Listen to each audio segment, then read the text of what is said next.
Welcome back, family, to the South Florida Recruiting Report. Marcus Benjamin here, representing for On Three Rivals. Make sure you visit rivals.com for the latest recruiting news from yours truly and the staff over there at rivals.com. We're getting closer to signing day here. It's the pinnacle of recruiting in the calendar year. A lot of players will be signing during the early signing period. And to discuss those many players, I brought on John Garcia, my guy, who represents for Prospex Media now, and has some of the inside scoop on some of these guys now, as he always has. I mean, it's not like it's ever changed. Thanks for joining me today, John. Always a pleasure, my guy. Absolutely, man. It's a busy time of the year, man, and uh, we'll discuss a lot of the Florida prospects that are expected to sign. Some are on flip watch, but I would say probably most are probably not on flip watch compared to other years. But I want to start off with Miami here. Miami has a pretty solid class. Looks like they're on their way to another top 10 class. But once again, they do not get the top wide receiver out of South Florida. We saw Jeremiah Smith obviously commit to Ohio State. We saw Brandon Ennis also commit to Ohio State. And then now this year, the 2026 class, Calvin Russell is fully locked in with Syracuse. I don't see him wavering at all. John, is Miami cursed? They just can't get the top wide receiver in South Florida. Look, I think Miami's doing just fine. But yeah, this is kind of one of the very few areas we can work towards relative to Miami getting better on the recruiting trail, right? So much has gone well for Miami in recruiting. But yeah, there's certain little elements that are still out there for Mario Cristobal and company to go out and grab. You know, in terms of keeping top South Florida talent home, that box is checked. But at the receiver position, that's really one of the only few spots where it does seem like there is still some room to improve. Look, there's still a lot of great local representation on the roster. Certainly, everyone knows Malachi Tony at this point, JoJo Trader, the list goes on. But yeah, I mean, I think Jeremiah Smith really emphasized that point, you know, for Miami right out of the gates earlier in the Cristobal era. And then this cycle, Calvin Russell, a double legacy, local, long-time priority. I think optically this was one that you just felt like Miami couldn't lose. But you got to give credit to Syracuse. You have to understand the NIL aspect of this thing and how fast all of this stuff seemingly changed at the 11th hour with Calvin back when he was committing. I remember you were there, right? We were texting all night that night. Hey, like there's a lot of Michigan buzz. Syracuse actually feels kind of good. You know, like Miami really wasn't in that firm top one or two for Calvin, even at that point when he was getting ready to make his decision. So clearly earlier than that, he had, you know, the internal thought of, hey, I'm going to leave home for college. I'm going to go do my own thing. And we know basketball was a big part of it as well. So you wonder how much basketball and NIL played a factor maybe together with Calvin Russell. So I think, you know, it's case by case with these kids. It's never one thing. It's never that simple. It's never as simple, certainly, as fans might think it could be. But no, I don't think Miami's cursed at the receiver position. They're doing just fine. You know, Josh Moore looks like he's going to be a star. We mentioned Malachi Tony. I mean, there's still some really strong local players, you know, at that position on the roster. But yeah, when you miss on a Jeremiah Smith, when you miss on a Calvin Russell, it is glaring and understandably creates a little bit of frustration.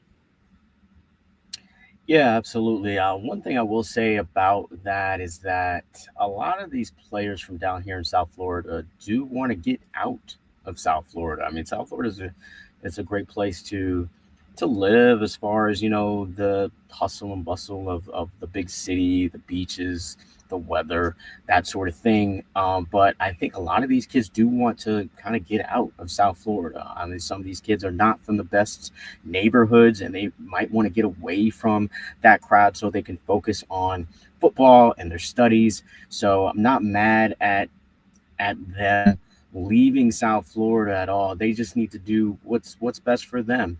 And I think that is the case. That was the case with Brandon Ennis. I know when I spoke to him, it was more like, yeah, I just kind of want to get out of South Florida, that type of thing. I think with JJ, it was more so he wanted to be coached by Brian Hartline and really kind of continue, I guess, the legacy of the top wide receivers coming out of that school, that type of thing. And then with Calvin Russell, I feel like it's Fran Brown is just doing a great job really connecting with the kids and really being kind of a father figure for Russell, in addition to being away from home. So, but Miami, like you said, they're not doing too bad. They've got Vance Spafford committed to the class. They just got Paris Milan, who was a really top player, uh, I would say, at the position in the country. But they were able to land a Samarin Wingo, who is tearing it up this season as a senior and continues to do so in the playoffs. Let's see what he does this week if he continues that run with St. Augustine. What are your thoughts on Samarian Wingo and Miami being able to land him in their 26 class? Yeah, remember when he committed, I believe in the summer, this was not a lock for Miami. This was very much a back and forth with the Florida Gators, which I know now sounds, a little crazy, but remember, Florida finished the 25 cycle very hot in recruiting, particularly in state. They flipped a lot of guys. And look, St. Augustine to Gainesville, not that far of a drive, so you understand why the Gators were always sort of in it for Wingo, but Miami capitalized at the initial moment there in the summer, and what an evaluation that was. I think when he committed, everyone thought this was a very good get, big physical receiver, polished, great hands, great length, filled out already, kind of looks like a college player. But what he's shown as a senior is, look, there's a huge upside when it comes to the vertical ability of Wingo. I think that's the biggest difference. He racked up the production as a junior.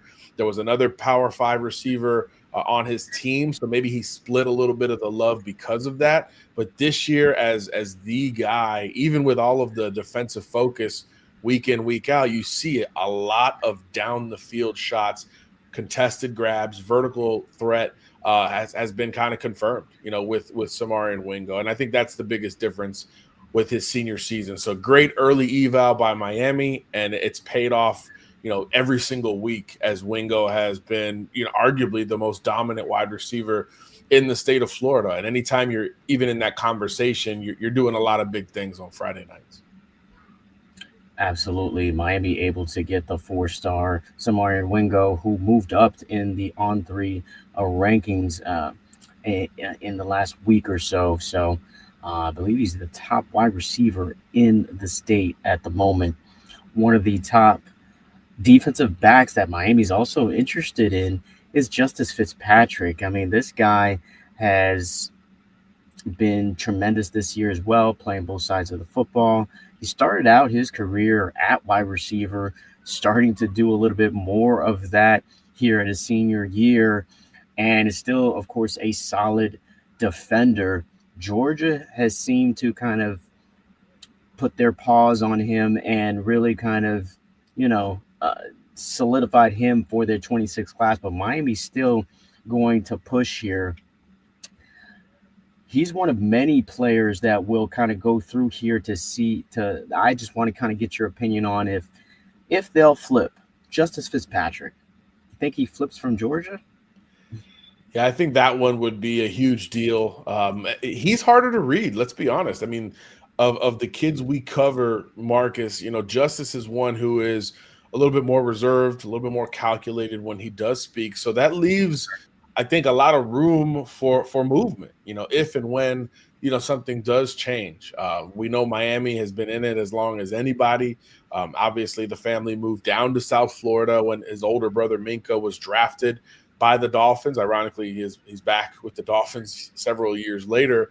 But yeah, the Fitzpatrick family was in South Florida the entire time. So early in that crystal ball tenure, this was a huge priority target in the 26 class. And again, when there is longevity, and consistency both ways, Miami doesn't lose a lot of those battles. And Justice kind of quietly, he's been back on campus at the U. Like this isn't something that was shut down and said and done the moment he committed to Kirby Smart and company. So I do think that there is some room here for Miami to make a final push. I don't think NIL is going to be a huge factor here. Obviously, the family is pretty well set on the financial front as far as we know. But I do think, positionally, I think there's some questions there. The safety corner conversation and how the teams are presenting that to Justice, I do think will become a factor in the final analysis there. And obviously, look, it's comfortable, for the Fitzpatrick family in South Florida, and the idea of Justice in Coral Gables and Minka in Miami Gardens is not the worst scenario, for the family. They're a very close and tight knit family, so that is being sold heavily, by Cristobal and company. So I do think that there is some room here for Miami to pull a stunner. Miami always flips recruits this time of year. We've already seen several, go the way of the Hurricanes, but there's still room left for that one big splash, and certainly if they can pull Fitzpatrick, that would qualify. Definitely, if they're able to land him, this would be an amazing, amazing DB class that they would haul in for 26. I think it's unlikely at this point. I do think he sticks with Georgia, but you never know with Cristobal and company what they have under their sleeve here. But let's switch over to the Florida Gators class, because this is a really intriguing situation here. Obviously, with Billy Napier being fired mid-season, but the class has stayed intact here, John, which is a really big surprise to me. I thought at least one or two would flip or decommit at this point, but they're all staying intact here. Florida continues to have a terrible season, not making a bowl game. And these Gator commits are still pledged to Florida. One of which is CJ Brona, who actually visited Ohio State recently. I think there's a big chance he flips to the Buckeyes. What say you? Yeah, I think certainly the trend meter is headed in that direction right now, especially as Florida is playing the waiting game. Rather relative to Lane Kiffin or whoever it's going to be.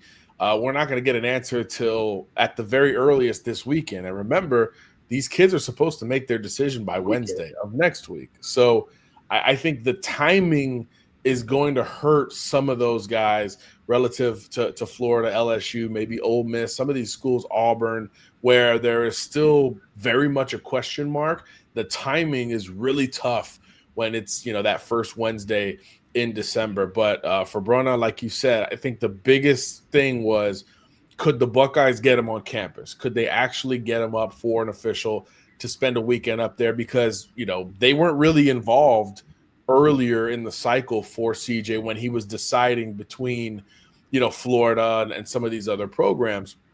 So I do think them getting up and getting that full Buckeye experience is going to be hard to turn down, especially given the timing and especially, given the prestige of Ohio State. A lot of people look at it and say, hey, they're not playing young guys. They're number one team in the country. They're defending champs. But look, they're not playing young guys. I watched the Ohio State game the other day. Devin Sanchez was out there as a true freshman, at corner. So there's an ability to play if you've got the goods at Ohio State, regardless of what that depth chart looks like. And I think that's just an easy sell right now for that program. Again, here, I don't think it's a big NIL play. I know it's a factor. I definitely don't think it's the top factor for CJ and his family. So I do think today Ohio State would be the most likely destination. But there is also, Marcus, there's a reason these Florida commits haven't bailed, because the overwhelming thought was, well, first of all, NIL is very good in Gainesville. So, deals are agreed upon. And to my knowledge, they've been followed up with, even though the head coach is not going to be there. So all of those factors remain the same as of this recording. with most of these verbal commits. And the other side of it is the feeling is, look, it's not going to be a bad hire. It's going to be a big name, a well-known name. So I know a lot of the conversations between Gator commitments themselves has been like, hey, like, let's wait this thing out and kind of see what happens. Same thing with the portal, right? You're not seeing a lot of reports that a bunch of Gators are expected to leave the program at this time. So I think everyone is in wait and see mode. But for the 26 recruits, they've got the shortest window to make that decision because signing day is as we record this, 8 days away. Absolutely. I do want to kind of pivot to that, as in the calendar, and I've got John Garcia, who represents for Prospex Media. I do want to give you an opportunity to kind of tell me a little bit more about Prospex Media, what you kind of do for them. And then, if you could kind of give me your opinion on the way this kind of calendar is working here, because to be honest with you, this whole Lane Kiffin situation is a bit odd. It's this is a team that is contending for a national championship at this point, right? They beat Mississippi State. They're pretty much a lock for the college football playoff with one loss in the SEC. And their coach is out here shopping around, which is, I don't know, disrespectful, I think, to the players, to the program, to the alumni of that school. And then at the same time, you've got signing day coming up here. So you want to land the best class possible. If you decide to leave the program, that could potentially be catastrophic for your class going into signing day next week. And then you've got, of course, the transfer portal window that opens up in early January while playoffs are still going on for several teams. I don't know, man. Like, especially with you, that in your industry, and like I said, I want you to kind of explain kind of what you do. What needs to be changed here? Because there's obviously something that's not right with how the calendar is right now. Right. I mean, even when I was a kid, I was always kind of obsessed with the draft, right? NFL draft, NBA Me too. draft, whatever it was. And I always wondered why in basketball they'd play the finals and then, man, that draft is very soon after. And I always thought that's so hard for like a scouting department to try to, play both sides of the coin while some of these teams are in the finals, in the playoffs, whatever. But, you're drafting one or two guys. So I guess it's not a huge deal. Well, now, I mean, that seems like not a big deal at all because in college, you're doing everything at once. Everything. Like you just mentioned with Lane Kiffin. He's got a recruiting class at Ole Miss. He's got a roster at Ole Miss that is, let's be honest, almost a lock to make the playoff, barring a huge upset on Friday.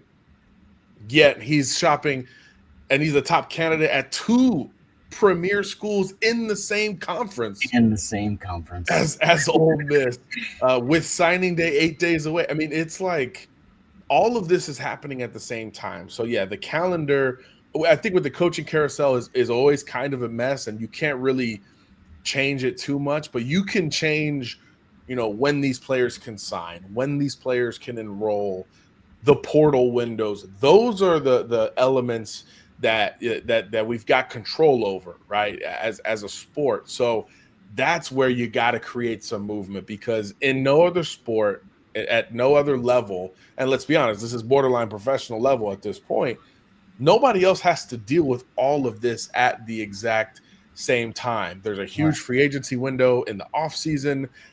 Coaches got at the end of the regular season, and then they make changes after the playoffs in every other sport. But in college football, we're like, hey, do everything between, Thanksgiving and Valentine's Day, everything. So it's just too much. And I don't know, I guess, how we got to this point, how it so quickly became all encompassing. But yeah, whether it's a July signing period for, guys going into their senior year, whether it's moving the portal window closer to the spring, I'm not sure the full answer, but I am sure that something's got to change because nowhere else is everybody dealing with a roster, chaotic situation all at the same time while we, play the playoffs. Oh, and it's the holidays too. No big deal, right? So I mean, Right.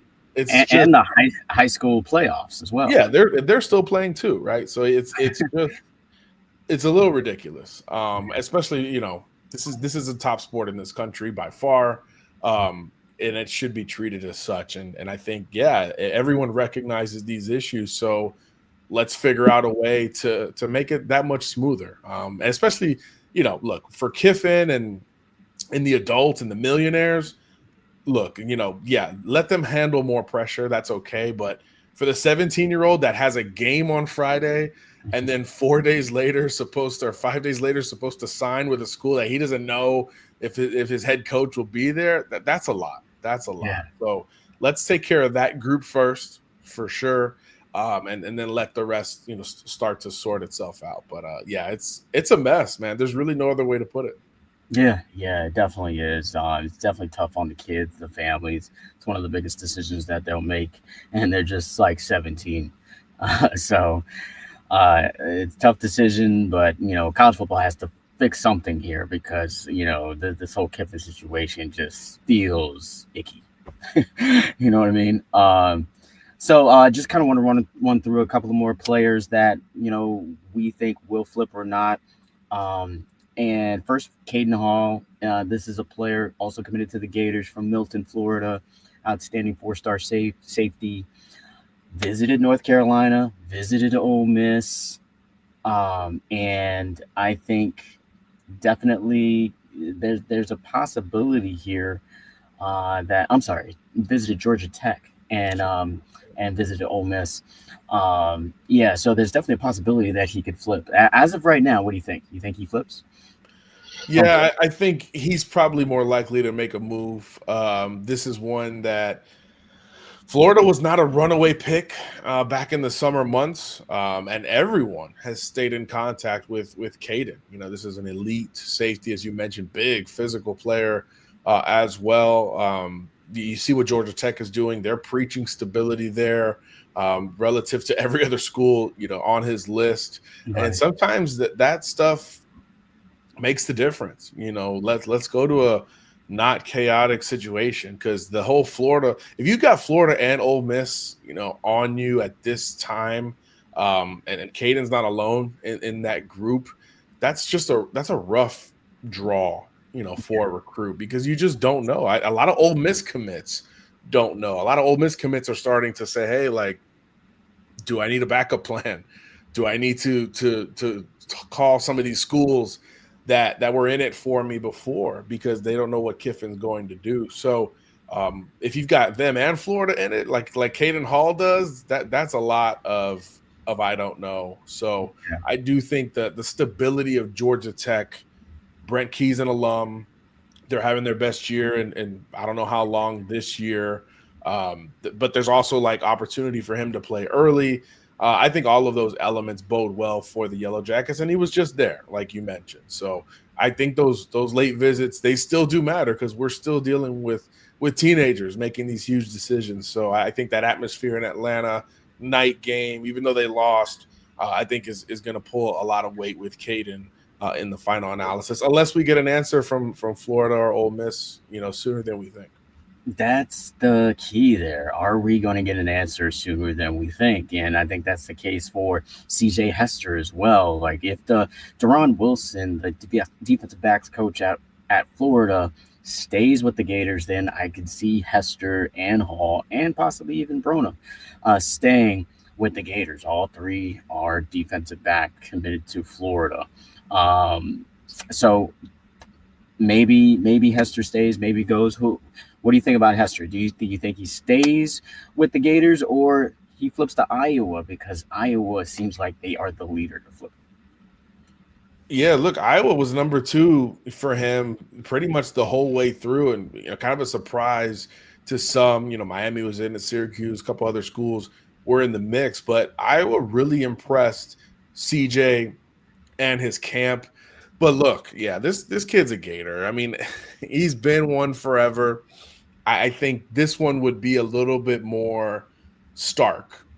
This one would be a little bit more about the new staff than the current staff. So I think he sticks, but there's no doubt Iowa is the school if he does elect to make a move. For sure. Let's switch over to the Florida State Seminoles here, the last of the big three here in Florida.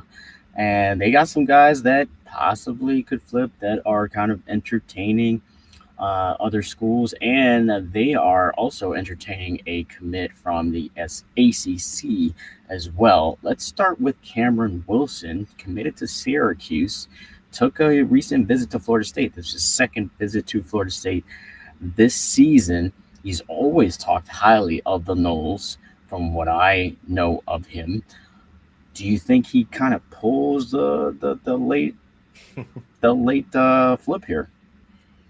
Look, FSU has kind of maybe surprisingly finished a lot of flips of late on the recruiting trail. So I think Cam would be maybe the biggest one of that group if they can pull it off. But look, yeah, you talk to him and it's like, FSU is right there, and they always have been, right? But there's also this, I don't know if it's confidence from the Syracuse side of it. They got in on him early, got him committed early. We've seen these two schools battle for a lot of recruits. Calvin Russell, Pop Hughes obviously flipped from FSU to SU. Yeah. But so there's this confidence in Syracuse that he's not going anywhere. But look, it's an in-state deal.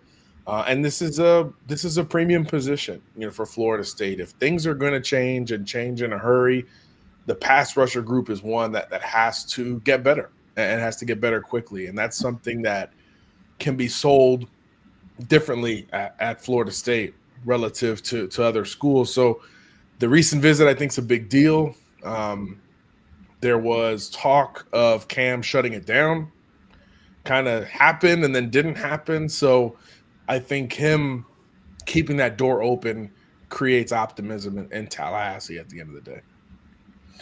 For sure. At this point, that one is just 50-50 for me. It's really, truly a coin flip. I mean, Fran Brown obviously doing a great job in recruiting South Florida. I don't expect that to stop anytime soon. I feel like the momentum is going to continue with Syracuse recruiting top guys from South Florida, but it seems like Wilson could probably want to stay closer to home. He obviously likes the staff over there at Florida State. So I think that one could definitely be 50-50 at the end of the day. It certainly will be a signing we'll be watching come next week. Last one for Florida State, Karan Maycock. He's been committed to Florida State for a while. He stated that his recruitment was shut down before the season started. So that makes this one even more interesting, right?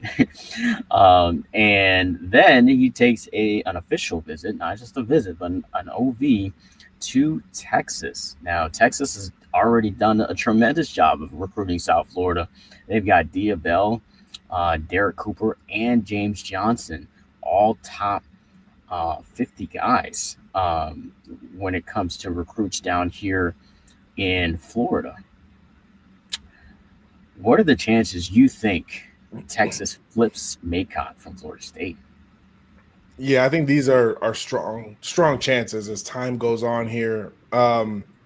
Look, Maycock has always kept the door open to a degree, and Texas has planned, not only with him, with Isaiah Williams, other guys, they've always planned to push late for a linebacker. Excuse me. So I think this one's wide open. The visit is huge. So yeah, I think he's a Longhorn. You think he's a Longhorn? Okay, yeah, I think so too. Like if I had to put some money on it right now, I probably would put it on Texas just because they've been doing so well with South Florida recruits. And when we see late visits like this, it always raises guys like us eyebrows because, hey, Late visits only happen for a reason. That means the team is really interested, and the players also really interested here. So that's definitely another signing that we'll definitely watch here. John Garcia is joining me from Prospex Media. Tell the people just a little bit more about kind of what you do for that company. Yeah, we're still figuring it all out. We do podcasts, we consult, we are scouting. So it's a bit of everything. So it's exciting, it's a challenge, and you're gonna hear a lot more about it in the spring. So we're excited for sure. Awesome, good stuff. Thanks for joining me today once again. Next week should be fun. Hopefully, I'll get through it and I'll survive another Good luck. signing day. We'll see.